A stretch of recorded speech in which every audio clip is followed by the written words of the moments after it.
3, 2, 1... Salut tout le monde, comment ça va en ce samedi pour lequel vous avez décidé, sur le canal Instagram, cette semaine que nous partions ensemble, encore une fois, en mode coast to coast. Ouais, parmi les 6 sujets que je vous ai proposés, celui qui vous a fait le plus kiffer concernait les Bucks, et je peux le comprendre. Avec l'arrivée de Damian Lillard la semaine dernière, la hype est énorme autour de la franchise du Wisconsin. Si dès le lendemain du deal, je vous avais publié un Hot React avec ma réaction à chaud, il est grand temps maintenant d'analyser ça plus sereinement, avec davantage de recul. Ce qui est sûr en tout cas, c'est que les espoirs sont grands, et chez les bookmakers de Vegas, désormais les Bucks s'affichent comme les grands favoris pour remporter le trophée NBA de 2024. Alors let's go, on y va, on ne perd pas plus de temps, et c'est parti. Les Bucks sont-ils vraiment imbattables avec Damian Lillard ?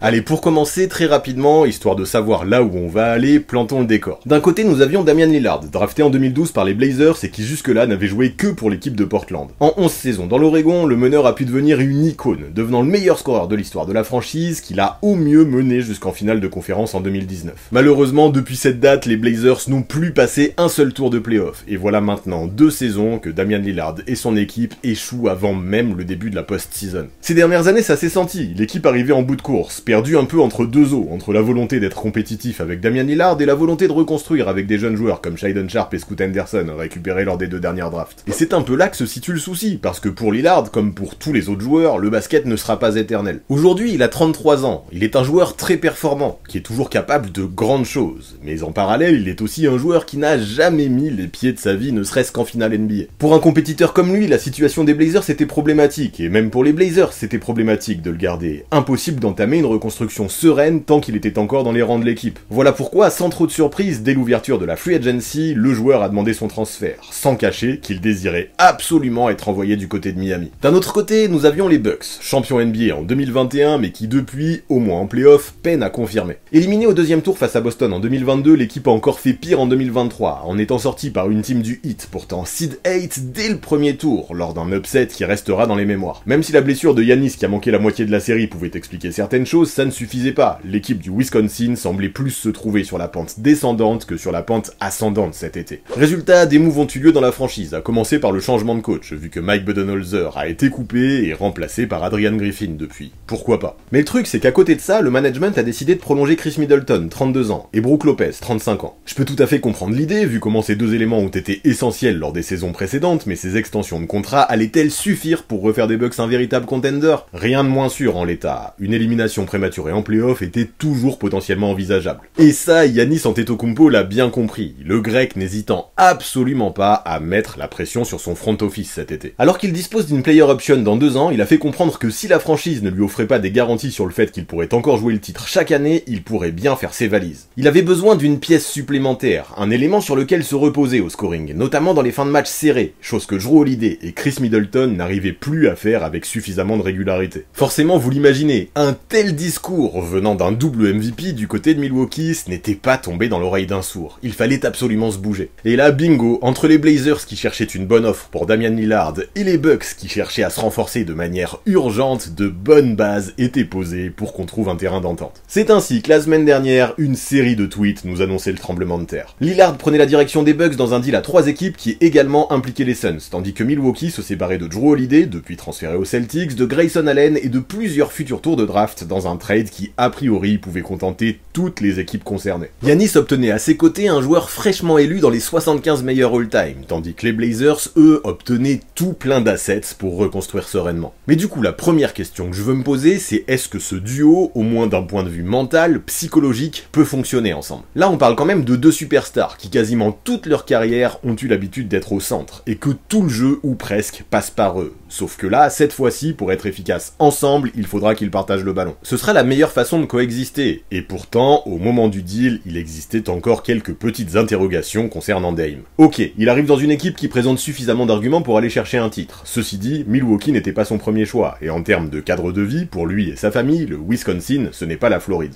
Lillard avait-il vraiment envie de jouer pour les Bucks? Des doutes pouvaient exister, d'autant plus que dans un rap sorti juste après le deal, le meneur semblait être assez aigri contre la décision des Blazers de ne pas respecter son premier choix. De plus, son idée de rejoindre ses super potes à Miami, Bam Adebayo et Jimmy Butler tombait à l'eau alors qu'elle était tout proche de se réaliser. Il aurait pu se frustrer. Heureusement pour Milwaukee, Lillard n'est pas ce genre de diva, et avec le Media Day qui a eu lieu en début de semaine, pas mal de craintes ont été gommées. Ouais, directement, Giannis Antetokounmpo et Damian Lillard, dans leurs déclarations respectives, ont exprimé l'enthousiasme très fort qu'ils avaient de jouer ensemble. Les deux ont faim, ils font partie des meilleurs de toute la ligue à leur poste, et sont très conscients que la présence de l'un pourrait vite sublimer le jeu de l'autre. Pour qu'un duo fonctionne, il faut que les deux parties soient sur la même longueur d'onde, et partagent le même objectif. Et là, il n'y a pas de secret. Dame comme Giannis semblent tous les deux prêts à tout pour offrir à Milwaukee le 3e titre de son histoire. Une très bonne chose. Antetokounmpo a même dit qu'ils étaient les mêmes personnes, tous les deux. Seule la taille les différenciait. Et une telle alchimie, au moins au départ, peut-être un peu en mode lune de miel, c'est quand même bon signe. Autant associer deux stars si grosses, ça peut faire un petit peu flipper, en termes de cohésion, autant quand les deux joueurs ont très envie de jouer ensemble, sont de gros compétiteurs et ne pensent qu'à gagner, ça peut envoyer du bois de châtaignier. Ajoutons à ça qu'Giannis a été rassuré de voir que les Bucks aussi étaient super impliqués à l'idée de tout faire pour aller remporter un titre. Les deux joueurs en plus de ça sont d'énormes bosseurs, ils sont vraiment sur la même longueur d'onde, et tout le monde semble content. Chacun avait besoin de l'autre pour aller de l'avant, et sur le papier, associer deux stars comme ça, qui respectent le jeu, qui jouent avec passion, et qui ont de telles ambitions, c'est forcément super enthousiasmant. Ensuite, si on verra plus tard dans la vidéo ce que ça peut donner sur le terrain, il faut quand même se rendre compte qu'associer deux joueurs, aussi bons soient-ils, ne suffira jamais pour remporter un titre. Là, a priori, dans le 5 de départ, le duo sera complété par 3 joueurs, Chris Middleton et Brook Lopez sûrs, et sûrement Pat Connaughton. C'est intéressant. Tous les trois possèdent des qualités bien différentes, complémentaires, qui je pense peuvent tout à fait fitter avec ce qu'apporteront les stars, afin de créer un starting five expérimenté, intelligent et équilibré. Si on commence par Chris Middleton, ok, il n'est plus le même joueur qu'il était en 2021 depuis sa grosse blessure au genou, qui a nécessité une opération. L'an dernier, pour ces raisons, en saison régulière, il n'a pu disputer que 33 petits matchs, pour 19 titularisations seulement. Largement économisé par Budenholzer afin de faciliter son retour, il a ainsi vu son temps de jeu et son impact diminuer, et en playoff, même si statistiquement les chiffres ont été excellents, nous n'avons pas le choix que de constater que ça n'a pas suffi, son impact défensif et sa sérénité dans les money times se montrant moins flagrants que quelques saisons plus tôt. Je ne sais pas vous, mais moi il m'a semblé assez loin perso, le joueur qui a obtenu 3 sélections All-Star entre 2019 et 2022. Arrivera-t-il à retrouver ce niveau-là, maintenant qu'il paraît en forme et paraît débarrassé de ses blessures? Évidemment c'est ce que l'on souhaite à Milwaukee, et ça peut arriver. En revanche, avec moins d'explosivité et à maintenant 32 ans, j'ai plutôt l'impression que désormais, il faille davantage considérer l'ailier plus comme un role-player de luxe que comme un véritable lieutenant d'une équipe qui gagne. Et ça tombe bien, avec l'arrivée de Damian Lillard, c'est exactement le rôle qu'il sera amené à occuper. Et ce qui est cool, c'est que dans ce costume, je pense, avec moins de pression sur ses épaules, il peut vraiment répondre aux attentes. Plus besoin qu'il force désormais pour scorer 20 points par match, plus de pression pour lui, qui n'aura qu'à suivre le flow du jeu pour performer off-ball et profiter de la gravité qu'engendreront ses coéquipiers. Ajoutons que même s'il est moins dynamique que par le passé, il reste un joueur très intelligent, avec un gros QI basket, ce qui à mon sens lui permettra de continuer d'être très efficace des deux côtés du terrain, malgré un rôle moins primordial que lors du titre 2021, c'est plutôt pas mal. Surtout qu'à ses côtés, au poste de pivot, l'équipe pourra toujours compter sur un Brook Lopez de 35 ans qui de façon très surprenante est devenu un expert en défense alors qu'en début de carrière on s'en rappelle, sa spécialité c'était plutôt l'attaque. Deuxième pour le trophée du défenseur de l'année dernière derrière Jaren Jackson Jr, le vétéran est une espèce de tronc d'arbre dans la raquette, et lorsqu'il lève les bras il devient très compliqué d'aller lui scorer sur la tronche. Ajoutons à ça sa super complémentarité avec Giannis des deux côtés du terrain, le fait que les deux joueurs se connaissent par cœur mais aussi les qualités de Lopez pour inscrire des buckets à longue distance, et oui, on se rend compte qu'il peut toujours être un pion essentiel dans une équipe ambitieuse. Maintenant, arrivera-t-il à conserver un tel impact à 35 ans? C'est la question, mais s'il poursuit sur les bases de l'an dernier, je ne me fais pas trop de soucis à ce sujet. Pour être honnête, ça fait déjà 3 ou 4 saisons que je pense que Lopez arrive sur la fin, et pourtant, à chaque fois, il me surprend, et de la bonne façon. Le mec paraît increvable, et l'imaginer l'an prochain toujours faire partie des meilleurs défenseurs de la ligue dans ces conditions ne me paraît absolument pas déconnant. Enfin, comme on l'a dit, pour compléter le starting 5, nous verrons probablement Pat Connaughton au poste 2. Titularisé à 33 reprises sur les 61 matchs qu'il a disputés la saison passée, l'expert du baseball continuera à apporter beaucoup dans le spacing, grâce à la régularité de son tir extérieur et sa combativité. Il a également réussi à faire sa place en NBA grâce à sa faculté à souvent faire les bons choix, au bon moment, et nul doute que sa présence sera cruciale dans cet effectif des Bucks. Dans ce 5 de Milwaukee, donc, je ne vois pas beaucoup de faiblesses, et surtout je vois pas mal de complémentarité dans les profils. Encore une fois, au moins sur le papier, vu l'attitude globale et le sérieux des joueurs concernés, je trouve que ça peut être très prometteur. Mais on le sait, pour gagner un titre, la profondeur de banc est elle aussi primordiale. Les blessures sont fréquentes en playoff, et personne en saison régulière ne peut jouer 48 minutes par match, au moins en 2023. Il est terminé le temps de Will Chamberlain. Voilà pourquoi il est essentiel d'avoir au moins 4 ou 5 joueurs de qualité qui peuvent prendre le relais, et permettre aux joueurs principaux de souffler, afin que tout le monde arrive dans sa forme optimale pour les playoffs. Et là encore, je vais vous spoiler, je ne vais pas vous mentir, j'aime bien ce que je vois de ce côté-là du côté de Milwaukee. Déjà pour jouer le rôle de backup sur les postes 1 et 2, la franchise a fait venir Malik Beasley, un dynamiteur talentueux, qui peut prendre de gros coups de chaud en sortie de banc, et prendre le lead de la seconde unit en termes de scoring. L'arrière est un shooter sérieux, qui excelle en transition, et je pense qu'en tant que 6ème homme dans une équipe comme les Bucks, il pourrait carrément se faire plaisir. Même si les Lakers ne l'ont que peu utilisé en post-season la saison passée, je pense que dans le costume de pétard ambulant, il pourra faire de très belles choses, très utiles pour son équipe des Bucks. Ajoutons à ça les présences de Cameron Payne, qui lui aussi est capable de scorer, mais aussi de joueurs comme AJ Green, Andre Jackson, Omari Moore, Ty Ty Washington, et j'en passe, et ouais, je me dis qu'Adrian Griffin aura largement de quoi faire au vu des options dont il disposera sur les postes arrière. Tous ne seront pas forcément prêts à avoir un gros rôle en playoff, mais j'apprécie tout de même que dans le lot, il y ait pas mal de jeunesse, et pas mal de fraîcheur. Ça peut apporter quelques bonnes surprises, si ne serait-ce qu'un ou deux de ces joueurs arrivent à atteindre son full potentiel. Après, sur le poste 3, celui qui aura le plus de temps de jeu, vraisemblablement, à mon sens, ce sera Marjon Beauchamp. Le sophomore de 22 ans a déjà montré des choses très prometteuses lors de sa saison rookie, grâce notamment à sa défense, ses qualités athlétiques, et sa faculté à s'approcher du cercle pour finir en puissance. S'il semblait encore un peu brut la saison passée, les nouvelles opportunités qui lui seront offertes pourraient lui permettre de passer un cap, et vu le talent du bonhomme, j'y crois. Le mec a le potentiel pour devenir un véritable two-way player en NBA, et s'il continue ses progrès de la sorte, sa présence sur le banc pourrait être essentielle. Ensuite, le jeune rookie Chris Livingston, s'il s'adapte au jeu NBA, pourrait apporter quelques minutes solides, notamment en cas de blessure. Pour enchaîner à l'intérieur, avec Bobby Portis, l'un des tout meilleurs 6e hommes de la ligue, les Bucks peuvent se vanter d'avoir une valeur très sûre. Avec son énergie, sa science du rebond, son attitude et sa combativité, il représente le genre de joueur que tous les contenders rêvent d'avoir sur leur banc. Il possède également un shoot extérieur solide, un très bon toucher près du cercle, et aujourd'hui, grâce à sa passion, il est devenu l'un des chouchous des fans du Wisconsin. Encore une fois, avec lui, Adrian Griffin disposera d'un joueur de très bonne qualité dans sa seconde unit. Puis ce qui est intéressant, c'est que dans la raquette, sur le banc, il ne sera pas le seul à être en mesure d'apporter sa pierre. Entre Jay Crowder, arrivé à Milwaukee en cours de saison passée, qui pourra largement apporter son expérience des playoffs et sa capacité à faire déjouer les adversaires, Robin Lopez, qui retrouvera son jumeau et pourra toujours mettre des coups au poste 5, ou encore Drew Timme, rookie de 23 ans issu de Gonzaga, qui brille principalement par sa science du jeu, la raquette de ces Bucks semble réellement armée. Ajoutons-leur des joueurs comme Thanasis Antetokounmpo ou Marcus Bolden, qui pourront toujours prendre quelques miettes, et vraiment, je ne me fais pas de soucis quant à la profondeur d'effectifs de cette équipe de Milwaukee. Après, il faut en être conscient, tous ces mecs ne seront pas conservés à l'issue du training camp,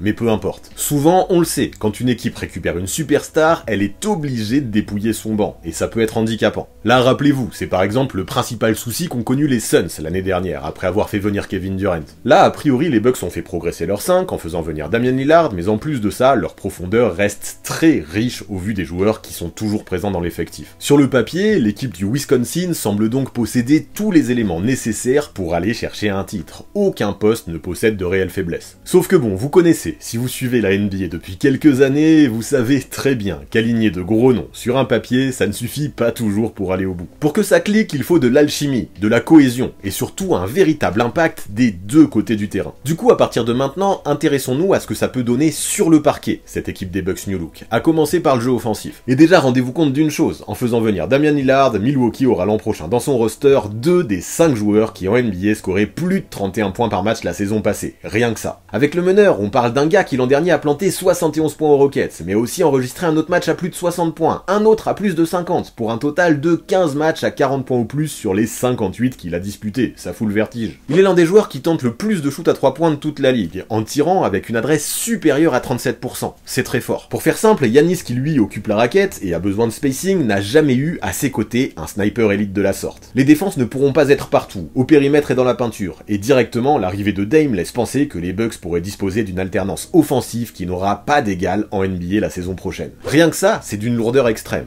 et le pire c'est que ça ne s'arrête pas là. L'an dernier, Lillard était l'un des 4 joueurs en NBA qui utilisait le plus le pick and roll, et il le faisait avec une efficacité extrême qui lui permettait de scorer plus d'1 point par possession sur ce genre de situation. En même temps, c'est vrai que dans le domaine, il est un sacré crack, sur qui il est très difficile de défendre, d'autant plus que selon StatHead, au niveau du shoot, il est le joueur qui possède le meilleur range de toute la NBA. Si les adversaires décident décident de couvrir le pick and roll en drop, ils ouvriront le tir à 3 points, et Lillard pourrait se régaler. Si l'intérieur switch, il prend le risque que Dame le prenne de vitesse et puisse l'ouvrir en 1 contre 1. C'est très compliqué. Et surtout, maintenant que l'on sait ça, ajoutons Giannis Antetokounmpo et Brook Lopez dans cette équation. La première chose à remarquer, c'est que les deux sont très grands, sont très costauds, et peuvent poser des écrans complètement dévastateurs. Ajoutons à ça qu'ils possèdent des qualités offensives différentes et variées, avec un très bon footwork qui leur permet constamment d'occuper les bonnes positions dans les bons timings. Puis terminons la recette en introduisant le playmaking de Lillard qui l'an dernier tournait à plus de 7 caviars par match et on s'en rend compte. Cette team peut s'avérer très vite très dangereuse à la fois sur pick and pop mais aussi sur pick and roll. Quand je vois les espaces que Lopez pouvait créer à Jrue Holiday avec un pick en tête de raquette, je n'imagine même pas à quel point ça pourrait être dévastateur avec un sniper élite comme les Damian Lillard. On sait à quel point le jeu en pick and roll peut être une arme dévastatrice en NBA lorsqu'il est bien pratiqué. Et là, à Milwaukee, tous les ingrédients semblent réunis pour qu'il soit joué à la perfection. Et vous croyez que sur le jeu offensif on va s'arrêter là? Pas du tout, car Damian Lillard est bien plus qu'un simple joueur de pick and roll et qu'un simple shooter à 3 points, même si ça fait déjà beaucoup. Et ouais, en ISO il est un crack également, capable de marquer là encore plus d'1 point de moyenne par possession lorsqu'il joue le 1 contre 1. Là encore, c'est complètement élite. Parmi les joueurs qui la saison passée ont pratiqué plus de 200 ISO en NBA, seul Kyrie Irving était plus efficace. C'est super significatif. Même face à des lockdowns comme Kawhi Leonard, Dame arrive très souvent à prendre le dessus en ISO. Fini donc l'époque où l'intégralité ou presque du jeu offensif reposait sur les épaules de Giannis, et ça va être une vraie richesse. Enfin, il faut forcément en parler également, Lillard, depuis plusieurs saisons, s'est affiché comme l'un des joueurs les plus clutch de toute la NBA. Le mec n'a jamais peur de prendre ses responsabilités dans le money time, ou plutôt le Dame time, et son arrivée semble pouvoir résoudre absolument tous les soucis offensifs que les Bucks connaissaient les saisons passées. Son sang-froid, son playmaking, son adresse de loin, ses qualités en ISO et sa faculté à jouer le pick and roll à un niveau élite font de lui un attaquant bien plus complet et dangereux que ce que l'était Jrue Holiday jusqu'à maintenant. Limiter Giannis maintenant pourrait s'avérer bien plus compliqué pour les adversaires vu qu'il faudra également contrôler Lillard, et vice versa. C'est assez flippant, mais maintenant est-ce que je suis aussi enthousiaste en défense, de l'autre côté du terrain? Si oui, arrêtez tout, et donnez le titre directement à ces Bucks, alors étudions tout ça. Déjà la première chose à préciser c'est que Damian Lillard n'a jamais été un bon défenseur, et qu'à Portland on a toujours eu du mal à l'associer avec des joueurs capables de réellement cacher ça. Est-ce la raison pour laquelle Dame n'a toujours pas de titre NBA aujourd'hui? Je n'irai pas jusque là, le raccourci est trop facile, mais avouons quand même qu'il y a des chances que ça y ait contribué. Là, à Milwaukee, il pourra bénéficier de plus d'aide qu'il n'en a jamais eu de toute sa carrière de ce côté-là du terrain, mais est-ce que ça veut pour autant dire qu'il peut complètement laisser tomber la défense pour se concentrer exclusivement sur le jeu offensif? Je ne pense pas. Pour être honnête, je pense même que si les Bucks veulent aller jusqu'au titre, Damian Lillard devra faire la meilleure saison défensive de toute sa carrière. Parce que ok, dans la peinture, avec Lopez et Antetokounmpo, il y a du monde pour protéger le cercle. Sur les ailes, Chris Middleton peut faire le taf, mais à côté de ça, Pat Connaughton est loin d'être un défenseur spécialiste, et clairement, à mon sens, on ne gagne pas un titre si le premier rideau se fait constamment ouvrir. Les intérieurs, aussi talentueux soient-ils, ne pourront absolument pas tout compenser. En ce sens-là, la perte de Jrue Holiday, qui s'était fait une spécialité d'aller harceler le porteur de balle adverse, pourrait s'avérer bien plus problématique que prévu, notamment en play-off. Car oui, quand la post-season arrive, que font les coachs? Ils ciblent la principale faiblesse adverse, et essayent de l'exploiter au maximum. Si le backcourt des Bucks ne fait pas le taf, défensivement, il faudra s'attendre à ce que face à certaines équipes, et notamment celles qui disposent de bons joueurs en ISO ou de bons shooters à 3 points, Milwaukee puisse se retrouver en grande difficulté. L'an dernier, parmi les défenseurs sur les postes arrière, Lillard était l'un des pires de la grande ligue en termes de defensive rating. Ça pique et ça explique peut-être pourquoi le Heat n'a pas voulu non plus totalement se dépouiller dans l'idée de faire venir le meneur en Floride. Même si à Milwaukee ses coéquipiers vont tenter de l'aider, il y a des chances qu'en playoff, Lillard se retrouve isolé face à des joueurs comme Trae Young, Donovan Mitchell, Jalen Brunson et j'en passe, ce qui pourrait mettre le meneur mais aussi toute son équipe dans des situations extrêmement délicates. Imaginez par exemple une finale de conférence entre les Celtics et les Bucks, comme beaucoup d'observateurs l'envisagent à l'heure actuelle. Les Celtics peuvent se permettre de tout switcher, et d'enrayer quand même de façon significative l'attaque des Bucks, je pense. En contrepartie, en ciblant Lillard défensivement, il pourrait s'offrir des points faciles, ce qui pourrait, attention, malgré les tendances actuelles, entraîner une élimination prématurée pour cette franchise de Milwaukee. Maintenant, bien sûr, Dame est une superstar, un compétiteur, qui sait faire les efforts quand il y en a besoin. Malheureusement, il ne dispose pas d'une grande envergure, et ses limites physiques sont réelles défensivement. Giannis Antetokounmpo aura beau tenter de sortir, et Brook Lopez aura beau protéger la raquette, ils ne pourront pas tout faire à deux, et c'est bien de là que provient pour moi le plus gros doute concernant cette team des Bucks. Après, comme on le disait, MarJon Beauchamp est attendu pour avoir un plus gros rôle cette saison, et dans ce sens-là, ses qualités défensives pourraient aider. Peut-être que si Adrian Griffin décidait de le titulariser à la place de Connaughton, sa longueur et ses qualités athlétiques permettraient de sortir Lillard de la mouise au périmètre. Ceci dit, il reste encore un joueur jeune, naïf et inexpérimenté, et pas sûr que cela puisse totalement suffire. Milwaukee a beau posséder une attaque élite sur le papier désormais, si la défense ne suit pas, il leur sera très difficile d'aller au bout. La réalisation de ce puzzle défensif sera l'une des clés, à mon avis, pour que les Bucks soulèvent le trophée en juin prochain.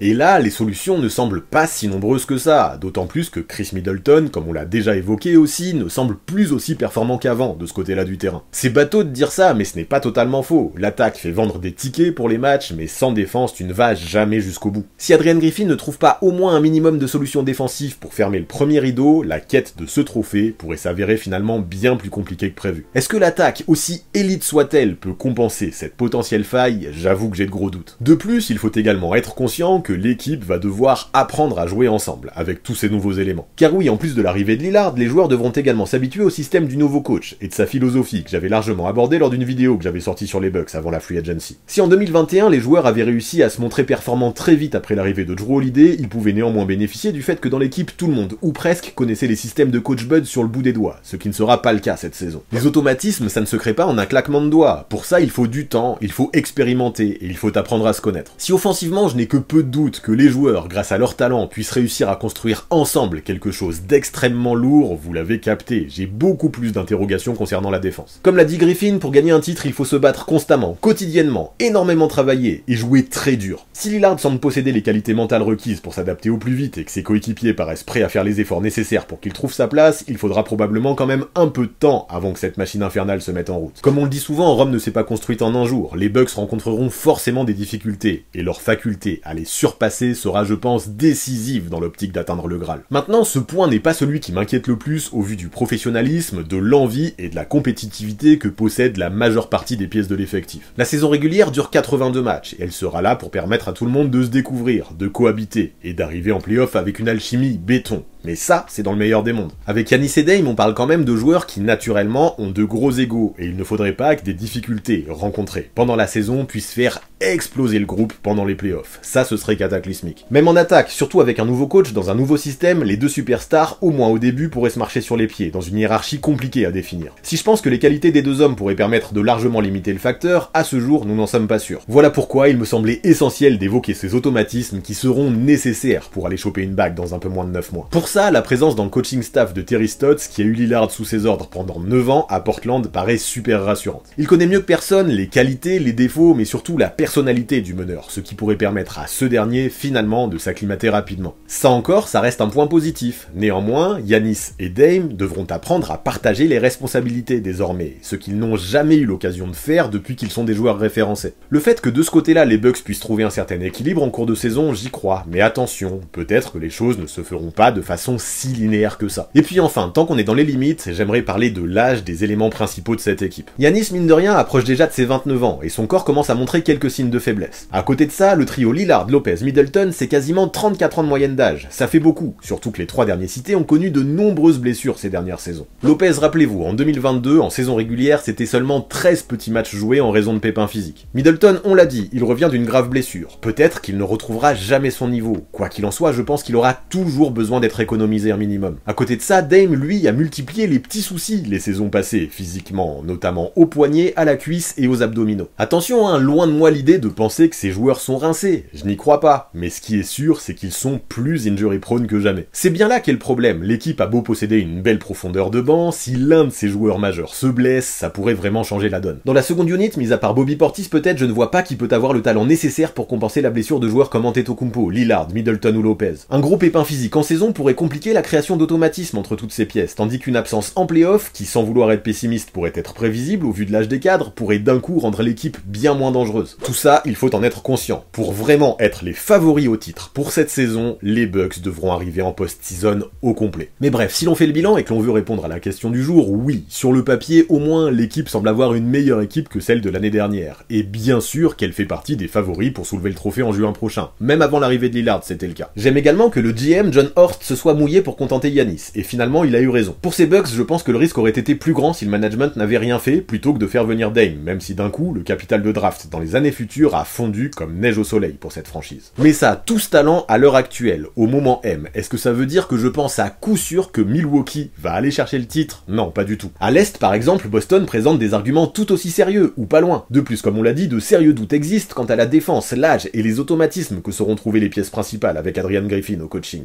Et puis, si ça arrive en finale, des équipes comme les Nuggets forcément, mais aussi les Suns ou encore les Warriors, les Lakers, et j'en passe, ne se laisseront pas battre facilement. Donc ouais, pour conclure, cette équipe de Milwaukee va présenter une très grosse armada à la reprise, et les raisons d'être enthousiaste sont nombreuses. La franchise semble suffisamment équipée pour aller chercher un titre, mais pour y arriver, il faudra répondre favorablement aux interrogations que j'ai listées précédemment. S'il y a un monde pessimiste où on peut imaginer que tout se passerait parfaitement, il existe un monde où c'est complètement l'inverse, et je dois l'avouer, la défense sur les lignes arrière m'inquiète particulièrement. Du coup, ok, je veux bien considérer les Bucks comme des prétendants très sérieux au titre en juin prochain, je pense que ce serait une erreur de ne pas le faire. Néanmoins, au vu des doutes que je peux avoir, mais aussi de la concurrence, le chemin jusqu'au trophée Larry O'Brien ne sera pas si simple, et à mes yeux aujourd'hui, l'équipe est loin d'être imbattable. Bonne chance donc à Adrian Griffin pour trouver les clés. S'il y arrive, il pourra rapidement être considéré comme un génie du coaching, mais si ce n'est pas le cas, beaucoup de critiques pourraient tomber sur lui, au vu du roster incroyable qu'il aura entre les mains. Pour un coach rookie, échouer avec un tel effectif pourrait être dramatique pour la suite. Bref, ce qui est sûr en tout cas, c'est que malgré ce trade, la saison NBA s'annonce toujours très ouverte, et je n'ai qu'une hâte, qu'elle commence, afin de pouvoir notamment observer ce que ça va donner, ces Bucks très hypants sur le parquet. Voilà pour ce qui est des Bucks de Lillard et Antetokounmpo, voilà pour ce qui est de ce nouveau Coast to Coast. Est-ce que ça vous a plu? Et surtout, à quel point vous êtes enthousiaste pour ces Bucks? Tiens, j'ai envie qu'on s'amuse, donnez-moi une note de 1 à 10 les concernant dans les commentaires. 1, ça correspondrait à un flop total, une non-qualification en playoff, et 10, ça correspondrait à un titre à coup sûr. Perso, je mettrais un bon 8, mais j'ai hâte de connaître vos tendances au vu notamment des éléments qu'on a évoqués aujourd'hui. Et pour finir, tu connais, si la vidéo t'a plu et que tu veux apporter de la force, n'oublie pas le pouce vers le haut, mais aussi n'oublie pas de t'abonner si ce n'est pas encore fait. Pour ça évidemment, je vous remercie la team, et je vous dis à très vite.